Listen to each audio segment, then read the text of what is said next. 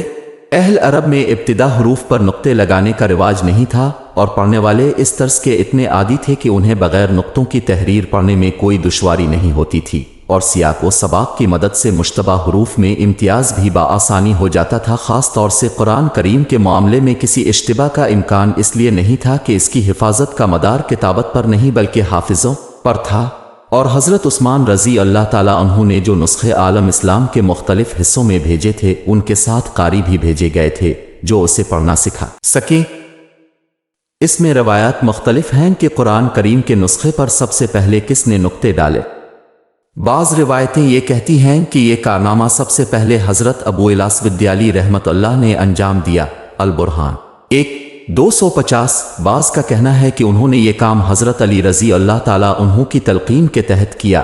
صبح العاشی 3:155۔ اور بعض نے کہا ہے کہ کوفہ کے گورنر زیاد بن ابی سفیان نے ان سے یہ کام کرایا، اور ایک روایت یہ بھی ہے کہ یہ کارنامہ حجاج بن یوسف نے حسن بصری رحمت اللہ، یحییٰ بن عمر رحمت اللہ اور نصر بن عاصم رحمت اللہ کے ذریعے انجام دیا۔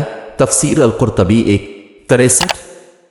حرکات نقطوں کی طرح شروع میں قرآن کریم پر حرکات زیر زبر پیش بھی نہیں تھیں، اور اس میں بھی روایت کا بڑا اختلاف ہے کہ سب سے پہلے کس نے حرکات لگائیں۔ بعض حضرات کا کہنا ہے کہ یہ کام سب سے پہلے حضرت ابو الاس ودیالی رحمت اللہ نے انجام دیا۔ بعض کہتے ہیں کہ یہ کام حجاج بن یوسف نے یحییٰ بن عمر رحمت اللہ اور نصر بن عاصم رحمت اللہ سے کرایا۔ قرطبی 1:63۔ اس سلسلے میں تمام روایات کو پیش نظر رکھ کر ایسا معلوم ہوتا ہے کہ حرکات سب سے پہلے حضرت ابو الاس ودیالی رحمت اللہ نے وضع کی، لیکن یہ حرکات اسی طرح کی نہ تھیں جیسے آج کل رائج ہیں، بلکہ زیر کے لیے حرف کے اوپر ایک نقطہ، زیر کے لیے حرف کے نیچے ایک نقطہ، اور پیش کے لیے حرف کے سامنے ایک نقطہ، اور تنوین کے لیے 2 نقطے اوپر یا نیچے آسامنے مقرر کیے گئے۔ بعد میں خلیل بن احمد رحمت اللہ نے حمزہ اور تشدید کی علامتیں واضح کیں۔ صبح العاشی 3:120 اور 1:2:1۔ اس کے بعد حجاج بن یوسف نے یحییٰ بن عمر رحمت اللہ اور نصر بن عاصم رحمت اللہ اور حسن بصری رحمت اللہ سے بیک وقت قرآن کریم پر نقطے اور حرکات دونوں لگانے کی فرمائش کی۔ اس موقع پر حرکات کی اظہار کے لیے نقطوں کے بجائے زیر زبر پیش کی موجودہ صورتیں مقرر کی گئیں تاکہ حروف کی ذاتی نقطوں سے ان کا التباس پیش نہ آئے۔ واللہ سبحانہ علم۔ احزاب منزلیں صحابہ رضی اللہ تعالیٰ عنہم اور تابعین رحمت اللہ کا معمول تھا کہ وہ ہر ہفتے ایک قرآن ختم کر لیتے تھے۔ اس مقصد کے لیے انہوں نے روزانہ تلاوت کی ایک مقدار مقرر کی ہوئی تھی جسے حزب منزل کہا جاتا ہے۔ اس طرح پورے قرآن کو کل 7 احزاب پر تقسیم کیا گیا تھا۔ البرہان 1:250۔ اجزاء پارے آج کل قرآن کریم 30 اجزاء پر منقسم ہے، نہ 30 پارے کہا جاتا ہے۔ یہ پاروں کی تقسیم معنی کے اعتبار سے نہیں بلکہ بچوں کو پڑھانے کے لیے آسانی کے خیال سے 30 حصوں پر تقسیم کر دیا گیا ہے۔ چنانچہ بعض اوقات بالکل ادھوری بات پر پارہ ختم ہو جاتا ہے۔ یقین کے ساتھ یہ کہنا مشکل ہے کہ 30 پاروں کی تقسیم کس نے کی ہے۔ بعض حضرات کا خیال ہے کہ حضرت عثمان رضی اللہ تعالیٰ عنہ نے مصاحف نقل کراتے وقت انہیں 30 مختلف صحیفوں میں لکھوایا تھا، لہٰذا یہ تقسیم آپ رضی اللہ تعالیٰ عنہ ہی کے زمانے کی ہے، لیکن متقدمین کی کتابوں میں اس کی کوئی دلیل مجھ کو نہیں مل سکی۔ البتہ علامہ بدر الدین زرکشی رحمت اللہ نے لکھا ہے کہ قرآن کے 30 پارے مشہور چلے آتے ہیں اور مدارس کے قرآنی نسخوں میں ان کا رواج ہے۔ البرہان 1:250۔ مناہل العرفان 1:402۔ بظاہر ایسا معلوم ہوتا ہے کہ یہ تقسیم عہد صحابہ کے بعد تعلیم کی سہولت کے لیے کی گئی ہے۔ واللہ علم۔ اخماس اور اشعار قرون اولا کے قرآنی نسخوں میں ایک اور علامت کا رواج تھا، اور وہ یہ کہ ہر 5 آیتوں کے بعد حاشیہ پر لفظ خمس و عقے اور ہر 10 آیتوں کے بعد لفظ عشرہ لکھ دیتے تھے۔ پہلی قسم کے علامتوں کو اخماس اور دوسری قسم کے علامتوں کو اشعار کہا جاتا تھا۔ منائل العرفان 1:403۔ علماء متقدمین میں یہ اختلاف بھی رہا ہے کہ بعض حضرات ان علامتوں کو جائز اور بعض مکروہ سمجھتے تھے۔ یقینی طور سے یہ کہنا بھی مشکل ہے کہ یہ علامتیں سب سے پہلے کس نے لگائی۔ ایک قول یہ ہے کہ اس کا موجد حجاج بن یوسف تھا، اور دوسرا قول یہ ہے کہ سب سے پہلے عباسی خلیفہ مامون نے اس کا حکم دیا تھا۔ البرہان 1:251۔ لیکن یہ دونوں اقوال اس لیے درست معلوم نہیں ہوتے کہ خود صحابہ رضی اللہ تعالیٰ عنہم کے زمانے میں اشعار کا تصور ملتا ہے۔ چنانچہ حضرت مسروق رحمت اللہ علیہ فرماتے ہیں کہ حضرت عبداللہ بن مسعود رضی اللہ تعالیٰ عنہ مصحف میں اشعار کا نشان ڈالنے کو مکروہ سمجھتے تھے۔ مصنف ابن ابی شیبہ 2:497۔ رکوع اخماس اور اشعار کی علامتیں تو بعد میں متروک ہو گئیں، لیکن ایک اور علامت جو آج تک راج چلی آتی ہے رکوع کی علامت ہے، اور اس کا تعین قرآن کریم کے مضامین کے لحاظ سے کی گئی ہے، یعنی جہاں ایک سلسلہ کلام ختم ہوا ہو وہاں رکوع کی علامت حاشیے پر حرف عین بنا دی گئی۔ میری جستجو کے باوجود مستند طور پر یہ معلوم نہیں ہو سکا کہ رکوع کی ابتدا کس نے اور کس دور میں کی، البتہ یہ بات تقریباً یقینی ہے کہ اس علامت کا مقصد آیت کی ایسی متوسط مقدار کا تعین ہے جو ایک رکعت میں پڑھی جا سکے، اور اس کو رکوع اس لیے کہتے ہیں کہ نماز میں اس جگہ پہنچ کر رکوع کیا جائے۔ پورے قرآن میں 540 رکوع ہیں، اس طرح اگر تراویح کی ہر رکعت میں ایک رکوع پڑھا جائے تو 27 شب میں قرآن کریم ختم ہو سکتا ہے۔ فتاوی عالمگیر فصل التراویح 194 فتاوی عالمگیر یہ میں مشائخ بخاری کے حوالے سے رکوعات کی تعداد 540 ہی بیان کی گئی ہے، لیکن جب ہم نے قرآن کریم کے مروجہ نسخوں میں خود گنتی کی تو رکوعات کی تعداد 558 پائی، اور بعض اصحاب نے ہمیں خط میں لکھا کہ ان کی گنتی کے مطابق رکوعات کی کل تعداد 5 6 7 ہے۔ ہو سکتا ہے کہ رکوع کی علامات لگانے میں بھی مختلف نسخوں میں کچھ اختلاف رہا ہو، واللہ علم۔ رموز اوقاف تلاوت اور تجوید کی سہولت کے لیے ایک اور مفید کام یہ کیا گیا کہ مختلف قرآنی جملوں پر ایسے اشارے لکھ دیے گئے جن سے یہ معلوم ہو سکے کہ اس جگہ وقف کرنا سانس لینا کیسا ہے۔ ان اشاروں کو رموز و اوقاف کہتے ہیں، اور ان کا مقصد یہ ہے کہ ایک غیر عربی داں انسان بھی جب تلاوت کرے تو صحیح مقام پر وقف کر سکے اور غلط جگہ سانس توڑنے سے معنی میں کوئی تبدیلی پیدا نہ ہو۔ ان میں سے اکثر رموز سب سے پہلے علامہ ابو عبداللہ محمد بن فور سجدنا رحمت اللہ علیہ نے واضح فرمائے۔ الانشر فی القرائط الاشر 225۔ ان رموز کی تفصیل یہ ہے تو یہ وقف مطلق کا مخفف ہے، اور اس کا مطلب یہ ہے کہ یہاں بات پوری ہو گئی ہے، اس لیے یہاں وقت کرنا بہتر ہے۔ جیم یہ وقف جائز کا مخفف ہے، اور اس کا مطلب یہ ہے کہ یہاں وقف کرنا جائز ہے۔ یہ وقف مجوز کا مخفف ہے، جس کا مطلب یہ ہے کہ وقف کرنا درست تو ہے لیکن بہتر یہ ہے کہ وقف نہ کیا جائے۔ سواد یہ وقف مرخص کا مخفف ہے، اور اس کا مطلب یہ ہے کہ اس جگہ پر تو پوری نہیں ہوئی لیکن جملہ چونکہ طویل ہو گیا ہے اس لیے سانس لینے کے لیے دوسرے مقامات کے بجائے یہاں وقف کرنا چاہیے۔ المخ الفکریہ صفحہ 63۔ میم یہ وقف لازم کا مخفف ہے، اس کا مطلب یہ ہے کہ اگر یہاں وقف نہ کیا جائے تو آیت کے معنی میں فحش غلطی کا امکان ہے، لہٰذا یہاں وقف کرنا زیادہ بہتر ہے۔ بعض حضرات اسے وقف واجب بھی کہتے ہیں، لیکن اس سے مراد فقہی واجب نہیں جس کے ترک سے گناہ ہو، بلکہ مقصد صرف یہ ہے کہ تمام اوقاف میں اس جگہ وقف کرنا سب سے زیادہ بہتر ہے۔ النشر 231۔ لا یہ لا تقف کا مخفف ہے، اس کا مطلب یہ ہے کہ یہاں نہ ٹھہرو، لیکن اس کا منشا یہ نہیں کہ یہاں وقف کرنا جائز ہے، بلکہ اس میں بہت سے مقامات ایسے ہیں جہاں وقف کرنے میں کوئی حرج نہیں اور اس کے بعد لفظ سے ابتدا کرنا بھی جائز ہے، لہٰذا اس کا صحیح مطلب یہ ہے کہ اگر یہاں وقف کیا جائے تو بہتر اسے دوبارہ لوٹا کر پڑھا جائے، اگلے لفظ سے ابتدا کرنا مستحسن نہیں۔ النشر سواد 233 جیم 1 گول دائرہ یہ علامت آیت ہے ناشر۔ ان رموز کے بارے میں تو یقینی طور پر ثابت ہے کہ یہ علامہ سجوندی رحمت اللہ کے واضح کیے ہوئے ہیں، ان کے علاوہ بھی بعض رموز قرآن کریم کے نسخوں میں موجود ہیں۔ مثلا ما یہ مانقا کا مخفف ہے، یہ علامت اس جگہ لکھی جاتی ہے جہاں ایک ہی آیت کی دو تفسیریں ممکن ہیں، ایک آیت ایک تفسیر کے مطابق وقف ایک جگہ ہوگا اور دوسری تفسیر کے مطابق دوسری جگہ، لہٰذا ان میں کسی ایک جگہ وقف کیا جا سکتا ہے لیکن ایک جگہ وقف کرنے کے بعد دوسری جگہ وقف کرنا درست نہیں۔ مثلا سورۃ الفتح کی آیت 29 میں والطور پر وقف کر لیا تو الانجیل پر وقف درست نہیں، اور اگر الانجیل پر وقف کرنا ہے تو الطور پر وقف درست نہیں، ہاں دونوں جگہ وقف نہ کریں تو درست ہے۔ اس کا ایک نام مقابلہ بھی ہے اور اس کی سب سے پہلے نشاندہی امام ابو الفضل رازی رحمت اللہ نے فرمائی ہے۔ النشر سواد 237 جیم 1 اور آلات قان سواد 88 جیم 1۔ سکتہ یہ سکتہ کی علامت ہے اور اس کا مقصد یہ ہے کہ اس جگہ رکنا چاہیے لیکن سانس نہ ٹوٹنے پائے، یہ عموماً اس جگہ لایا جاتا ہے جہاں ملا کر پڑھنے سے معنی میں غلط فہمی کا اندیشہ ہو۔ وقفہ اس جگہ سکتہ سے قدرے زیادہ دیر تک رکنا چاہیے لیکن سانس یہاں بھی نہ ٹوٹے۔ قاف یہ قیل علیہ الوقف ہے، مطلب یہ ہے کہ بعض حضرات کے نزدیک یہاں وقفہ ہے اور بعض کے نزدیک نہیں ہے۔ قف یہ لفظ قف ہے جس کے معنی ہے ٹھہر جاؤ، اور یہ اس جگہ لایا جاتا ہے جہاں پڑھنے والے کو یہ خیال ہو سکتا ہو کہ یہاں وقف درست نہیں۔ سلے یہ الوصل اولا کا مخفف ہے جس کے معنی ہے کہ ملا کر پڑھنا بہتر ہے۔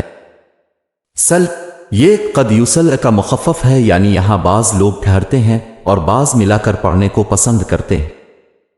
وقف نبی صلی اللہ علیہ وسلم یہ ان مقامات پر لکھا جاتا ہے جہاں کسی روایت کی روح سے یہ ثابت ہے کہ حضرت صلی اللہ علیہ وسلم نے تلاوت کرتے ہوئے اس جگہ وقف فرمایا تھا۔ قرآن کریم کی طباعت جب تک پریس ایجاد نہیں ہوا تھا، قرآن کریم کے تمام نسخے قلم سے لکھے جاتے تھے، اور ہر دور میں ایسے کاتبوں کی ایک بڑی جماعت موجود رہی ہے جس کا کتابت قرآن کے سوا کوئی مشغلہ نہیں تھا۔ قرآن کریم کے حروف کو بہتر سے بہتر انداز میں لکھنے کے لیے مسلمانوں نے جو محنتیں کی اور جس طرح اس عظیم کتاب کے ساتھ اپنے والہانہ شرف کا اظہار کیا، اس کی ایک بڑی مفصل اور دلچسپ تاریخ ہے جس کے لیے مستقل تصنیف چاہیے، یہاں اس کی تفصیل کا موقع نہیں۔ پھر جب پریس ایجاد ہوا تو سب سے پہلے ہیمبرگ کے مقام پر 1113 ہجری میں قرآن کریم کی طب ہوا، جس کا ایک نسخہ اب تک دیرال کتب المصر میں موجود ہے۔ اس کے بعد متعدد مستشرقین نے قرآن کریم کے نسخے طب کرائے، لیکن اسلامی دنیا میں ان کی قبولیت حاصل نہ ہو سکی۔ اس کے بعد مسلمانوں میں سب سے پہلے مولائے عثمان نے روس کے شہر سینٹ پیٹرس برگ میں 787 عیسوی میں قرآن کریم کا ایک نسخہ طب کرایا۔ اسی طرح قازان میں بھی ایک نسخہ چھاپا گیا۔ 1828 عیسوی میں ایران کے شہر تہران میں قرآن کریم کو پتھر پر طبع کیا گیا، پھر اس کی مطبوعہ نسخے دنیا بھر میں عام ہو گئے۔ تفصیل کے لیے ملاحظہ ہو تاریخ القرآن للکردی رحمت اللہ صفحہ 86 اور علوم القرآن ڈاکٹر صبحی صالح اردو ترجمہ از غلام احمد حریری صفحہ 142۔ علم تفسیر۔ اب کچھ ضروری معلومات علم تفسیر کے سلسلے میں پیش خدمت ہے۔ عربی زبان میں تفسیر کے لفظی معنی ہے کھولنا، اور اصطلاح میں علم تفسیر اس علم کو کہتے ہیں جس میں قرآن کریم کے معنی بیان کیے جائیں اور اس کے احکام اور حکمتوں کو کھول کر واضح کیا جائے۔ البرہان قرآن کریم میں حضرت صلی اللہ علیہ وسلم سے خطاب کرتے ہوئے ارشاد ہے، اور ہم نے قرآن اب صلی اللہ علیہ وسلم پر اتارا تاکہ اب صلی اللہ علیہ وسلم لوگوں کے سامنے وہ باتیں وضاحت سے بیان فرما دیں جو ان کی طرف اتاری گئیں۔ سورۃ النحل 44۔ بلا شبہ اللہ نے مسلمانوں پر بڑا احسان فرمایا جبکہ ان کے درمیان انہی میں سے ایک رسول بھیجا جو ان کے سامنے اللہ کی آیات کی تلاوت کرے اور انہیں پاک صاف کرے اور انہیں اللہ کی کتاب اور دانائی کی باتوں کی تعلیم دے۔ سورۃ عمران 166۔ چنانچہ حضرت صلی اللہ علیہ وسلم صحابہ کرام رضی اللہ تعالی عنہم کو صرف قرآن کریم کے الفاظ ہی نہیں سکھاتے تھے بلکہ اس کی پوری تفسیر بیان فرما کرتے تھے، جس کی تفسیر انشاءاللہ آگے آئے گی۔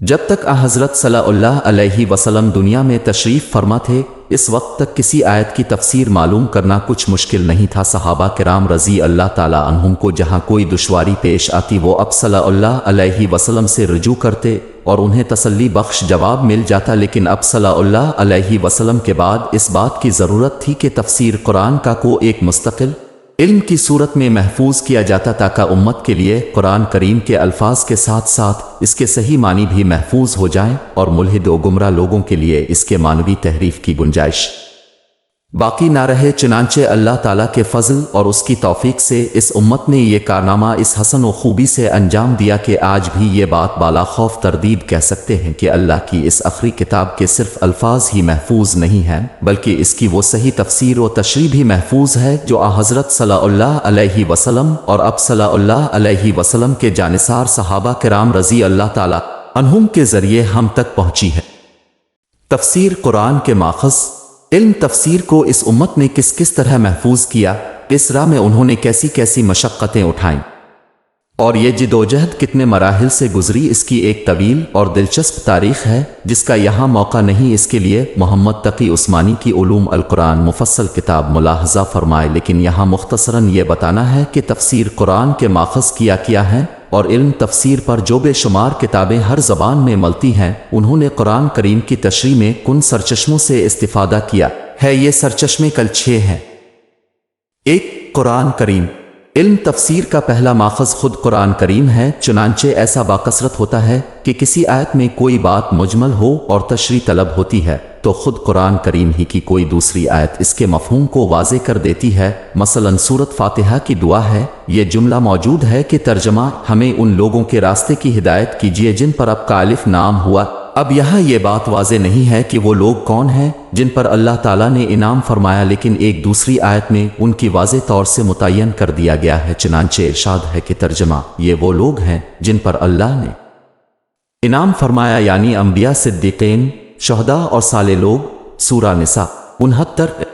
چنانچہ مفسرین اکرام رحمت اللہ جب کسی آیت کی تفسیر کرتے ہیں تو سب سے پہلے یہ دیکھتے ہیں کہ اس آیت کی تفسیر خود قرآن کریم ہی میں کسی اور جگہ موجود ہے نہیں۔ اگر موجود ہوتی ہے تو سب سے پہلے اسی کو اختصار فرماتے ہیں۔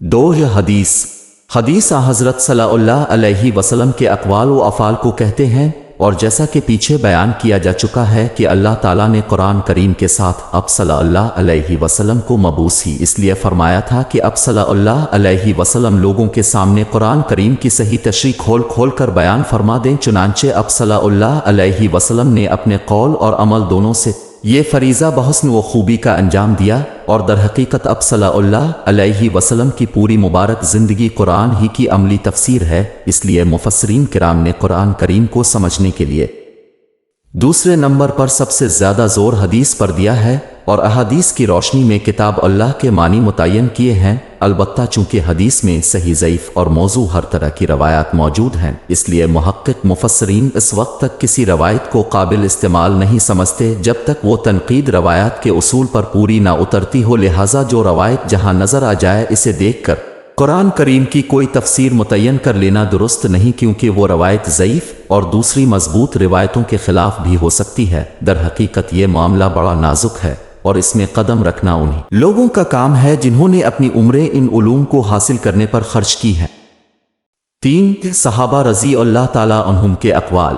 صحابہ کرام رضی اللہ تعالیٰ عنہم نے قرآن کریم کی تعلیم براہ راست حضرت صلی اللہ علیہ وسلم سے حاصل کی تھی۔ اس کے علاوہ نزول وحی کے وقت وہ با نفس نفیس موجود تھے، اور انہوں نے نزول قرآن کے پورے ماحول اور پس منظر کا بذات خود مشاہدہ کیا تھا۔ اس لیے فطری طور پر قرآن کریم کی تفسیر میں ان حضرات کے اقوال جتنے مستند اور قابل اعتماد ہو سکتے ہیں، بعد کے لوگوں کو وہ مقام حاصل نہیں ہو سکتا۔ لہٰذا جن آیتوں کی تفسیر قرآن احادیث سے معلوم نہیں ہوتی ان میں سب سے زیادہ اہمیت صحابہ کرام رضی اللہ تعالیٰ عنہم کے اقوال کو حاصل ہے۔ چنانچہ اگر کسی آیت کی تفسیر پر صحابہ رضی اللہ تعالیٰ عنہم کا اتفاق ہو تو مفسرین کرام اسی کو اختیار کرتے ہیں، اور اس کے خلاف کوئی اور تفسیر بیان کرنا جائز نہیں۔ ہاں اگر کسی آیت کی تفسیر میں صحابہ کرام رضی اللہ تعالیٰ عنہم کے اقوال مختلف ہوں تو بعد کے مفسرین دوسرے دلائل کی روشنی میں یہ دیکھتے ہیں کہ کون سی تفسیر کو ترجیح دی جائے۔ اس معاملے میں اہم اصول اور قواعد، اصول فقہ، اصول حدیث اور اصول تفسیر میں مدون ہے،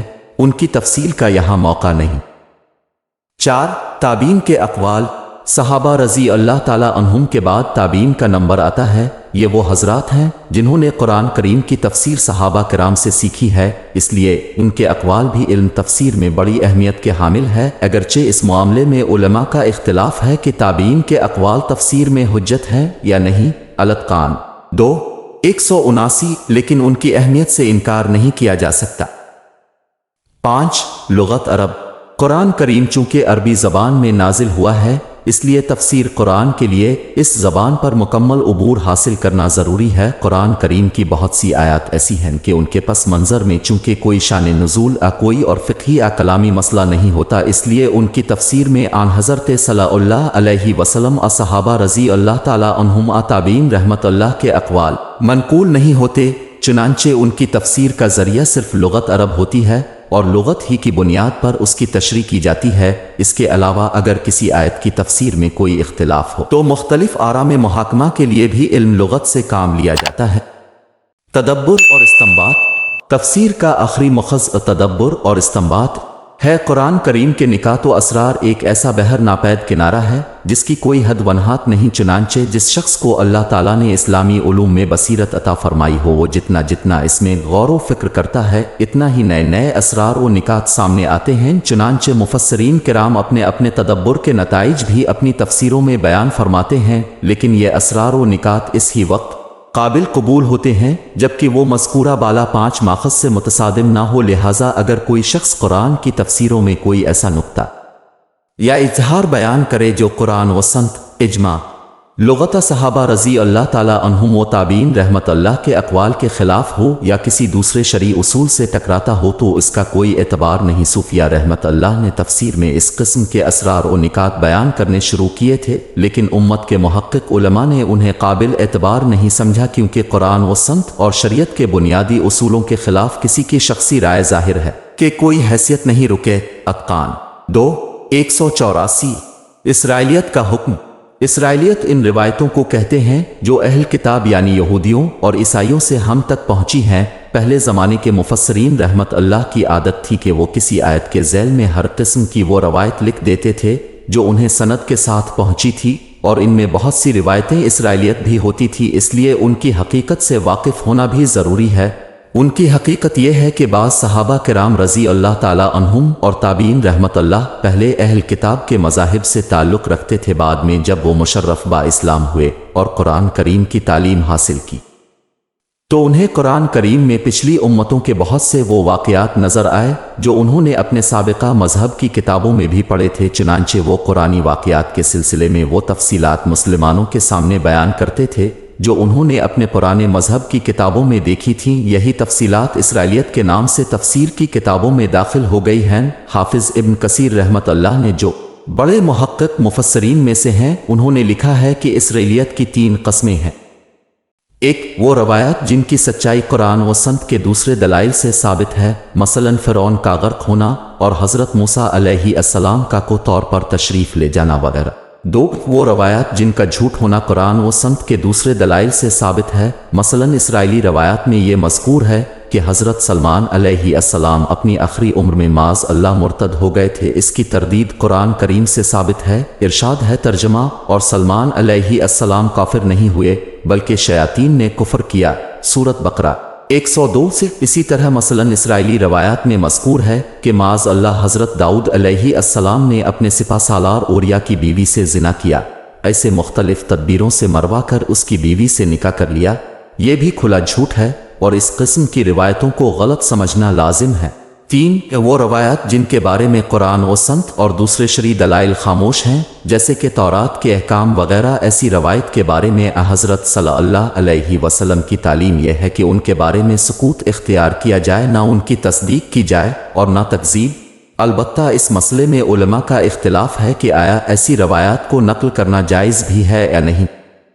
حافظ ابن کثیر رحمت اللہ نے قول فیصل یہ بیان کیا ہے کہ انہیں نقل کرنا جائز تو ہے، لیکن اس سے کوئی فائدہ نہیں، کیونکہ شرعی اعتبار سے وہ حجت نہیں ہے۔ مقدمہ تفسیر ابن کثیر۔ تفسیر قرآن کے بارے میں ایک شدید غلط فہمی۔ مذکورہ بالا تفصیل سے یہ بات واضح ہو گئی ہوگی کہ قرآن کریم کی تفسیر ایک انتہائی نازک اور مشکل کام ہے، جس کے لیے صرف عربی زبان جان لینا کافی نہیں بلکہ تمام متعلقہ علوم میں مہارت ضروری ہے۔ چنانچہ علماء نے لکھا ہے کہ مفسر قرآن کے لیے ضروری ہے کہ وہ عربی زبان کے نحو صرف اور بلاغت و ادب کے علاوہ علم حدیث، اصول فقہ و تفسیر اور عقائد و کلام کا وسیع علم رکھتا ہو، کیونکہ جب تک ان علوم سے مناسبت نہ ہو انسان قرآن کریم کی تفسیر میں کسی صحیح نتیجے تک نہیں پہنچ سکتا۔ افسوس ہے کہ کچھ عرصہ سے مسلمانوں میں یہ خطرناک وبا چل پڑی ہے کہ بہت سے لوگوں نے صرف عربی پڑھ لینے کی کو تفسیر قرآن کے لیے کافی سمجھ رکھا ہے۔ چنانچہ جو شخص بھی معمولی عربی زبان پڑھ لیتا ہے وہ قرآن کریم کی تفسیر میں رائے زنی شروع کر دیتا ہے، بلکہ بعض اوقات ایسا بھی دیکھا گیا ہے کہ عربی زبان کی نہایت معمولی شدھ بدھ رکھنے والے لوگ جنہیں عربی پر بھی مکمل عبور نہیں ہوتا، نہ صرف من مانے طریقے پر قرآن کی تفسیر شروع کر دیتے ہیں بلکہ پرانے مفسرین کی غلطیاں نکالنے کے در پہ ہو جاتے ہیں، یہاں تک کہ بعض ستم ظریف تو صرف ترجمے کا مطالعہ کر کے اپنے آپ کو قرآن کا عالم سمجھنے لگتے ہیں اور بڑے بڑے مفسرین پر تنقید کرنے سے نہیں چوکتے۔ خوب اچھی طرح سمجھ لینا چاہیے کہ یہ انتہائی خطرناک طرز عمل ہے جو دین کے معاملے میں نہایت مہلک گمراہی کی طرف لے جاتا ہے۔ دینوی علوم و فنون کے بارے میں ہر شخص اس بات کو سمجھ سکتا ہے کہ اگر کوئی شخص محض انگریزی زبان سیکھ کر میڈیکل سائنس کی کتابوں کا مطالعہ کر لے تو دنیا کا کوئی صاحب عقل اسے ڈاکٹر تسلیم نہیں کر سکتا اور نہ اپنی جان اس کے حوالے کر سکتا ہے جب تک کہ اس نے کسی میڈیکل کالج میں باقاعدہ تعلیم و تربیت حاصل نہ کی ہو، اس لیے کہ ڈاکٹر بننے کے لیے صرف انگریزی سیکھ لینا کافی نہیں بلکہ باقاعدہ ڈاکٹری کی تعلیم و تربیت حاصل کرنا ضروری ہے۔ اسی طرح کوئی انگریزی انجینئرنگ کی کتابوں کو مطالعہ کر کے انجینئر بننا چاہے تو دنیا کا کوئی بھی باخبر انسان اسے انجینئر تسلیم نہیں کر سکتا۔ اس کے لیے یہ کام صرف انگریزی زبان سیکھنے سے نہیں آ سکتا بلکہ اس کے لیے ماہر استاد کے زیر تربیت رہ کر ان سے باقاعدہ اس فن کو سیکھنا ضروری ہے۔ جب ڈاکٹر اور انجینئر بننے کے لیے یہ کڑی شرائط ضروری ہیں تو آخر قرآن و حدیث کے معاملے میں صرف عربی زبان سیکھ لینا کیسے کافی ہو سکتا ہے؟ زندگی کے ہر شعبے میں ہر شخص اس اصول کو جانتا اور اس پر عمل کرتا ہے کہ ہر علم و فن کے سیکھنے کا ایک خاص طریقہ اور اس کی مخصوص شرائط ہوتی ہیں جنہیں پورا کیے بغیر اس علم فن میں اس کی رائے معتبر نہیں سمجھی جاتی۔ تو آخر قرآن اور سنت اتنے لاوارث کیسے ہو سکتے ہیں کہ ان کی تشریح و تفسیر کے لیے کسی علم و فن کے حاصل کرنے کی ضرورت نہ ہو اور اس معاملہ میں جو شخص چاہے رائے زنی شروع کر دے؟ بعض لوگ کہتے ہیں قرآن کریم نے خود ارشاد فرمایا ہے کہ ترجمہ بلا شبہ ہم نے قرآن کریم کو نصیحت حاصل کرنے کے لیے آسان کر دیا ہے، سورۃ القمر 17۔ اور جب قرآن کریم ایک آسان کتاب ہے تو اس کی تشریح کے لیے کسی لمبے چوڑے علم فن کی ضرورت نہیں، لیکن یہ استدلال ایک شدید مغالطہ ہے جو خود کم فہمی اور سطحیت پر مبنی ہے۔ واقعہ یہ ہے کہ قرآن کریم کی آیات دو قسم کی ہیں، ایک تو وہ آیتیں ہیں جن میں عام نصیحت کی باتیں، سبق آموز واقعات اور عبرت معزت کے مضامین بیان کیے گئے ہیں، مثلا دنیا کی ناپادار، جنت دوزخ کے حالات، خوف خدا اور فکر آخرت پیدا کرنے والی باتیں اور زندگی کے دوسرے سیدھے سادے حقائق۔ اس قسم کی آیتیں بلا شبہ آسان ہیں اور جو شخص بھی عربی زبان سے واقف ہو وہ انہیں سمجھ کر نصیحت حاصل کر سکتا ہے۔ مذکورہ بالا آیت میں اس قسم کی تعلیمات کے بارے میں یہ کہا گیا ہے کہ ان کو ہم نے آسان کر دیا ہے، چنانچہ خود اس آیت میں لفظ المذکر نصیحت کے واسطے اس پر دلالت کر رہا ہے۔ اس کے برخلاف دوسری قسم کی آیتیں وہ ہیں جو احکام و قوانین، عقائد اور علمی مضامین پر مشتمل ہیں۔ اس قسم کی آیتوں کا کما حق سمجھنا اور ان سے احکام و مسائل مستنبط کرنا ہر شخص کا کام نہیں جب تک اسلامی علوم میں بصیرت اور پختگی حاصل نہ ہو۔ یہی وجہ ہے کہ صحابہ کرام رضی اللہ تعالیٰ عنہ کی مادری زبان اگرچہ عربی تھی اور عربی سمجھنے کے لیے انہیں کہیں تعلیم حاصل کرنے کی ضرورت نہیں تھی، لیکن وہ حضرت صلی اللہ علیہ وسلم سے قرآن کریم کی تعلیم حاصل کرنے میں طویل مدتیں صرف کرتے تھے۔ علامہ سعود رحمت اللہ نے امام ابو عبد الرحمن سلمہ رحمت اللہ سے نقل کیا ہے کہ جن حضرات صحابہ رضی اللہ تعالیٰ عنہ نے سرکار دو عالم صلی اللہ علیہ وسلم سے قرآن کریم کی باقاعدہ تعلیم حاصل کی ہے، مثلا حضرت عثمان بن عفان رضی اللہ تعالیٰ عنہ اور عبداللہ بن مسعود رضی اللہ تعالیٰ عنہ وغیرہ، انہوں نے ہمیں بتایا کہ جب وہ حضرت صلی اللہ علیہ وسلم سے قرآن کریم کی آیتیں سیکھتے تو اس وقت تک آگے نہیں بڑھتے تھے جب تک ان آیتوں کے متعلق تمام علمی اور عملی باتوں کا احاطہ نہ کر لیں۔ وہ فرماتے تھے کہ ہم نے قرآن اور علم و عمل ساتھ ساتھ سیکھا ہے۔ الاتقان 2:172۔ چنانچہ موطا امام مالک میں روایت ہے کہ حضرت عبداللہ بن عمر رضی اللہ تعالیٰ عنہ نے صرف سورۃ بقرہ یاد کرنے میں پورے 8 سال صرف کیے، اور مسند احمد میں حضرت انس رضی اللہ تعالیٰ عنہ فرماتے ہیں کہ ہم میں سے جو شخص سورۃ بقرہ اور سورۃ العمران پڑھ لیتا ہماری نگاہوں میں اس کا مرتبہ بہت بلند ہو جاتا تھا۔ الاتقان 2:76-977۔ غور کرنے کی بات یہ ہے کہ یہ حضرات صحابہ رضی اللہ تعالیٰ عنہم جن کی مادری زبان عربی تھی، جو عربی کے شعر و ادب میں مہارت تامہ رکھتے تھے اور جن کو لمبے لمبے قصیدے معمولی توجہ سے ازبر ہو جایا کرتے تھے، انہیں قرآن کریم کو یاد کرنے اور اس کے معنی سمجھنے کے لیے اتنی طویل مدت کی کیا ضرورت تھی کہ 8 سال صرف ایک سورت پڑھنے میں خرچ ہو جائیں۔ اس کی وجہ صرف یہ تھی کہ قرآن کریم اور اس کے علوم کو سیکھنے کے لیے صرف عربی زبان کی مہارت کافی نہیں تھی، بلکہ اس کے لیے حضرت صلی اللہ علیہ وسلم کی صحبت اور تعلیم سے فائدہ اٹھانا ضروری تھا۔ اب ظاہر ہے کہ جب صحابہ کرام رضی اللہ تعالیٰ عنہ کو عربی زبان کی مہارت اور نزول وحی کا براہ راست مشاہدہ کرنے کے باوجود عالم قرآن بننے کے لیے باقاعدہ حضور صلی اللہ علیہ وسلم سے تعلیم حاصل کرنے کی ضرورت تھی، تو نزول قرآن کے سینکڑوں سال بعد عربی کی معمولی شدت پیدا کر کے صرف ترجمے دیکھ کر مفسر قرآن بننے کا دعویٰ کتنی بڑی جسارت اور علم دین کے ساتھ کیسا افسوسناک مذاق ہے۔ ایسے لوگوں کو جو اس جسارت کا ارتکاب کرتے ہیں، سرکار دو عالم صلی اللہ علیہ وسلم کا یہ ارشاد اچھی طرح یاد رکھنا چاہیے کہ ترجمہ جو شخص قرآن کے معاملے میں علم کے بغیر کوئی بات کہے تو وہ اپنا ٹھکانہ جہنم میں بنا لے۔ ابو داؤد ازتقان 2:179۔ اور ترجمہ جو شخص قرآن کے معاملے میں محض اپنی رائے سے گفتگو کرے اور اس میں کوئی صحیح بات بھی کہہ دے تب بھی اس نے غلطی کی۔ ابو داؤد نسائی اتقان 2:179۔ تمہید: دنیا کی سب سے بڑی نعمت قرآن ہے۔ قرآن کریم اس جہاں میں وہ نعمت بے بہا ہے کہ سارا جہاں آسمان و زمین اور ان میں پیدا ہونے والی مخلوقات اس کا بدل نہیں بن سکتی۔ انسان کی سب سے بڑی سعادت اور خوش نصیبی اپنے مقدر دو بھر یعنی تقدیر میں ہونا کہ قرآن کریم میں اشغال یعنی مشغول ہونا اور اس کو حاصل کرنا ہے، اور سب سے بڑی شکوت و بد نصیبی اس سے اعراض اور اسے چھوڑنا ہے۔ اس لیے ہر مسلمان کو اس کی فکر تو فرض عین اور ضروری ہے کہ قرآن کریم کو صحت لفظی کے ساتھ پڑھنے اور اولاد کو پڑھانے کی کوشش کرے، اور پھر جس قدر ممکن ہو اس کے معانی اور احکام کو سمجھنے اور ان پر عمل کرنے کی فکر میں لگا رہے، اور اس کو اپنی پوری عمر کا وظیفہ بنا لے، اور اپنے حوصلے اور ہمت کے مطابق اس کا جو حصہ بھی نصیب ہو جائے اس کو اس جہاں کی سب سے بڑی نعمت سمجھے۔ تفسیر معارف القرآن کی تصنیف قدرتی اسباب سے۔ اس تفسیر کا آغاز 1388 ہجری کی شدید بیمار چھوٹیے میں ہوا اور خاتمہ 5 سال کے بعد 1392 ہجری کی شدید بیماری کے متصل یعنی قریب بعد ہوا۔ یہ 5 سال آخر عمر کے طبعی ضعف، مختلف قسم کے امراض کے تسلسل، افکار کے ہجوم اور ملک میں انقلابی ہنگاموں کے سال تھے۔ انہی میں حق تعالیٰ نے اس تفسیر کے تقریباً 7000 صفحات اس ناکارہ کے قلم سے لکھوا دیے، اور یہ بات آنکھوں سے دکھلا دی کہ جب تک تقدیر الہی مدد کرتی ہے تو عاجز کو قادر کے ساتھ ملا دیتی ہے۔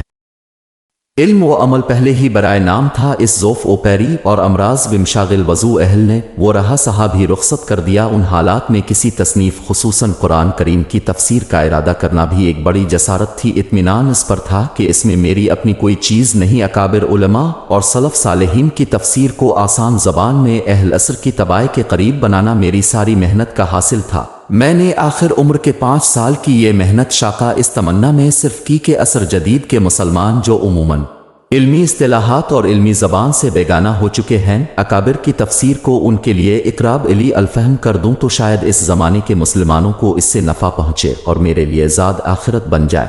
علماء محققین اپنی علمی تحقیقات کے کمالات دکھلاتے ہیں، اس ناکارہ نے اپنی بے علمی کو اس پردے میں چھپایا ہے۔ اللہ تعالیٰ مجھ سے اپنی ستاری کا معاملہ فرما دیں اور اس ناچیز کی خدمت کو قبول فرما دیں جس میں کسی علمی کمال کا تو کوئی دخل نہیں، البتہ اپنے آپ کو تھکایا ضرور ہے، اور یہ تھکانا بھی اللہ ہی کی توفیق سے تھا، ورنہ ایک قدم چلنے کی بھی کیا مجال تھی۔ کاش اللہ تعالیٰ میرے اس تھکنے پر نظر فرمائے اور میری تقصیرت یعنی گناہوں کو جو اس کتاب کریم کے حقوق ادا کرنے میں ہوئی ہے معاف فرما کر اس کو شرف قبولیت عطا فرمائے، آمین۔